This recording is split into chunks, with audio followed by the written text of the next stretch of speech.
Cedar Valley today. Waverly shows its true colors during Heritage Day. Hillary Clinton and Donald Trump continue to battle for the Oval Office. And Warburg hosted its first ever Powder Puff football game during homecoming week. This is Cedar Valley today.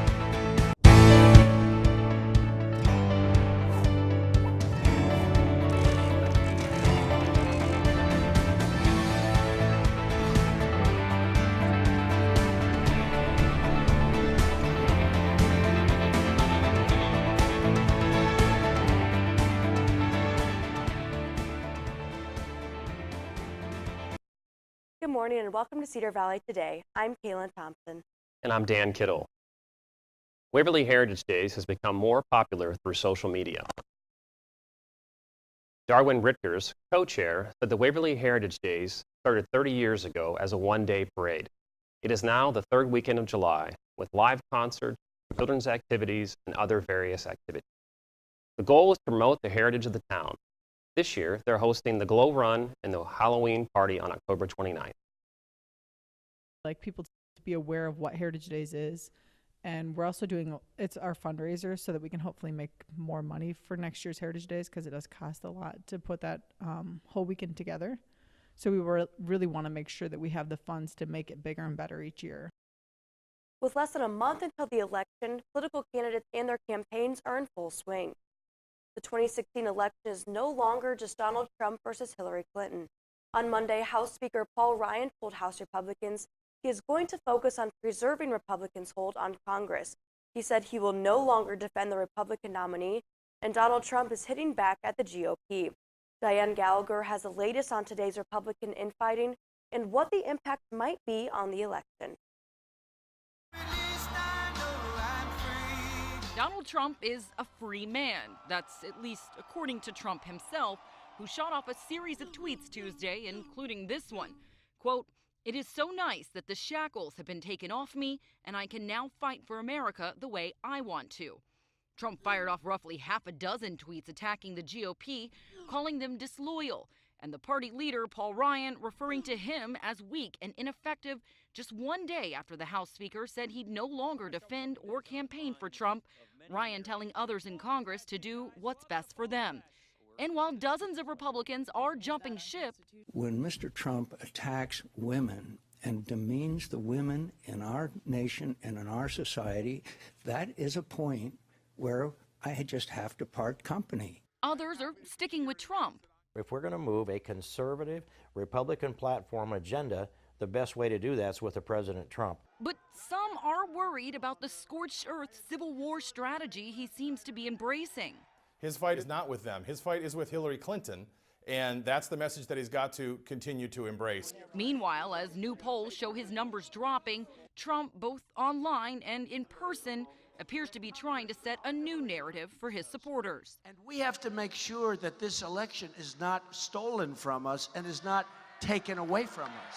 In Washington, Diane Gallagher.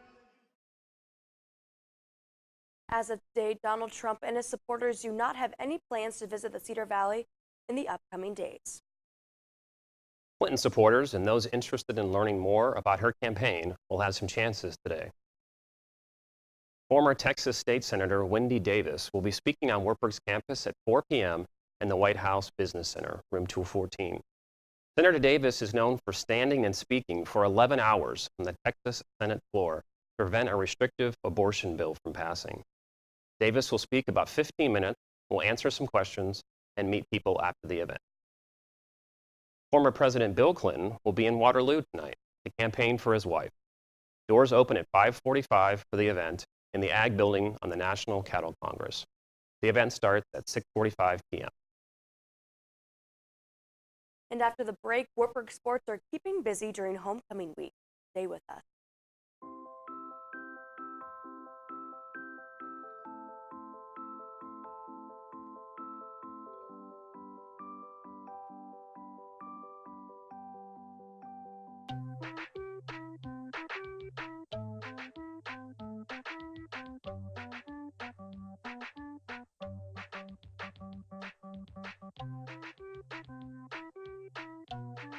Start a story. Adopt at theshelterpetproject.org.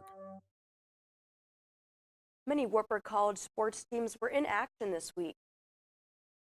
Wartburg men's soccer played Loras College last night on their home field.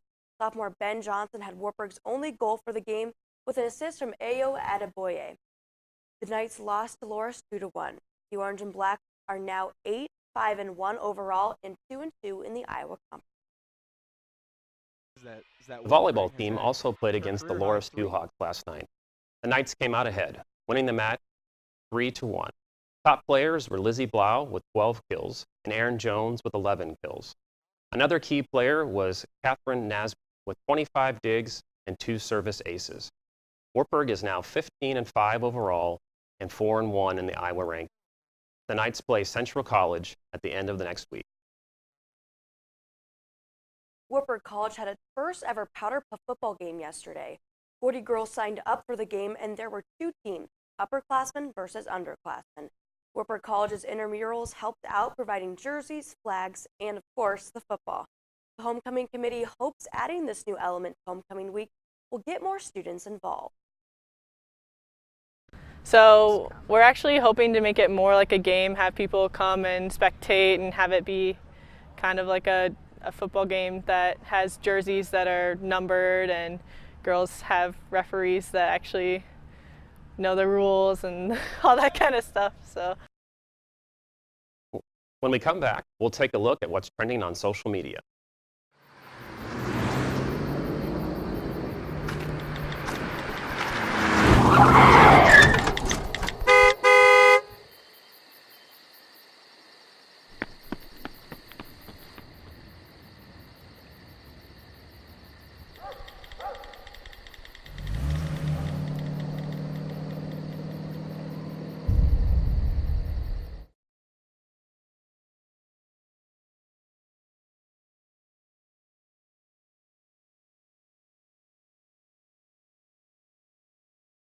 Trending in the Cedar Valley.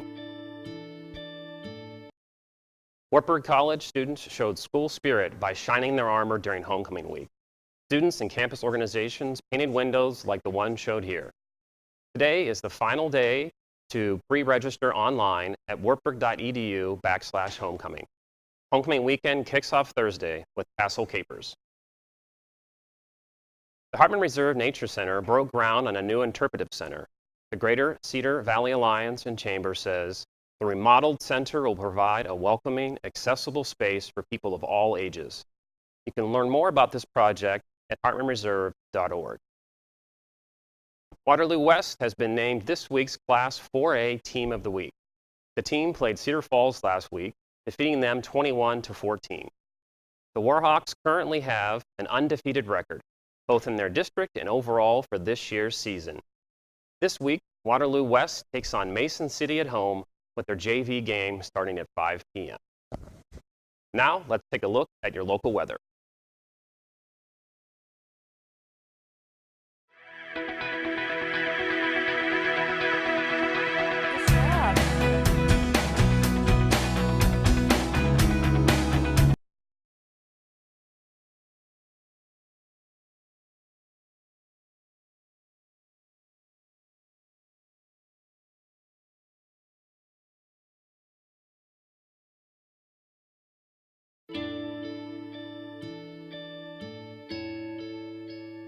Calls me googly eyes.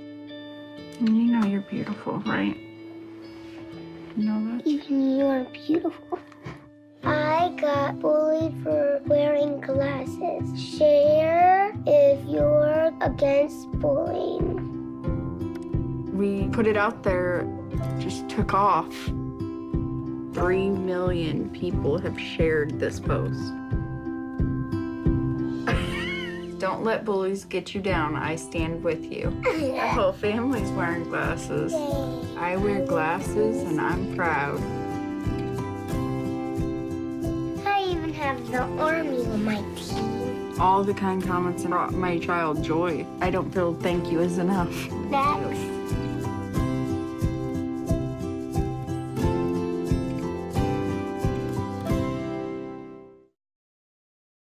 This week on Wellness Wednesday, we'll be discussing meeting and eating, and especially during job interview meals. Joining us to tell us more is speaker and educator Luann Alamea. So thanks so much for joining us this morning. Oh, it's a pleasure, Kaylin, as always. So I guess just to get started, what goes into the preparation? Well, obviously, the obvious thing is for you to check out the business corporation online so that you have questions ready, especially if they're going to take you out for that interview meal, so that you're ready and prepared. And something that we don't think about is that it's not about the food. They're doing that as a gracious tactic. And so you probably, if you're planning on eating lunch, I wouldn't plan on it. You really probably should eat some food prior to it, because there's going to be so many questions that you probably aren't going to have time to finish it, only take a few bites. And so it's really part of your preparation to do research on them, have some questions prepared for them, such as, what are you expecting of this new role? What are going to be some of the challenges you think that I might face? But just be prepared that this isn't going to be your lunch or your dinner. Okay, so with that, I guess what are some do's and don'ts of food to order and what not to order? I'm so glad you asked this, because all eyes are going to be on you. And one of the tricks about dining etiquette is because there's so many things that are going on, so many tasks that are going on. The employer a lot of times will think you can finesse yourself around all those tasks of eating, drinking, talking, wiping your mouth, taking a drink, that you're probably going to be pretty efficient on other things too. And so you want to choose those foods that are knife and fork foods. I would never ever suggest something that's a pickup food, such as a burger, because then you have to cut it. You would never want to pick up a burger whole, but I never would order it anyway. The juices can run down your arm. You're constantly wiping anything that you pick up with your hands. French fries, any of those things. So knife and fork food. Could be a salad, could be chicken, fish, a chop, something like that. But knife and fork food, vegetables that you're going to pick up, but never food that you pick up. The other thing I would suggest is no long pasta. So if it's a penne pasta or a rigatoni pasta or something that's short, fine, but not anything that you have to wind and twirl and things like that. The other food I would suggest staying away from is, and it's a Midwestern favorite, is corn on the cob. Right. It's just a really difficult food to eat, gets in your teeth, and it's just not a very gracious food to eat. Great on a picnic, but not for a job interview meal. To avoid the messiness. So with that, I guess, the place setting, how would one go about maneuvering that? Well, that's the tricky one, and I facilitate those kinds of dinners and events all the time. And what I always tell people is start from the outside in. It is very overwhelming, but if they would serve you soup, you take a look at the place setting. Now, obviously, you're not going to use a fork, so you take a look at the spoon side, and whichever spoon is on the outside, that's the spoon that you would use for that particular course. And then once that's used, then you work in again to the next piece of silverware or flatware, depending on what it is that they serve you. So that's just kind of a general basic rule, is to start from the outside in. It can still be tricky. And the other tip I give is watch your host. Do what they do. Sure. But then I guess at the conclusion, always thank the interviewer, right? Just quickly.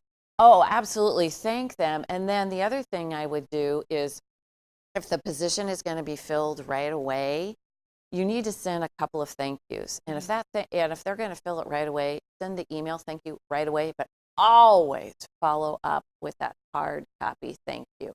Find out their name, get their business card before the end of the meal, and make sure that you correctly spell their name. Yes.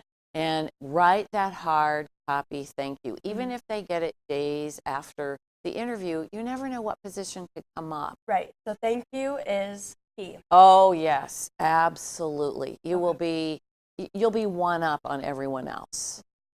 Awesome. So make sure you get that thank you and avoid those messy dishes with that. Make sure they're kind of a forkable food. Fork and knife food that you have to use the knife and the fork to pick it up with, and not your hands. Awesome. Well, we just want to thank you so much for coming in today. Oh, it's always a pleasure. Thank you for Dan, the Dean Kittle, coming in and helping anchor. I want to remind you to follow us on Facebook and Twitter. Have a great day, Cedar Valley.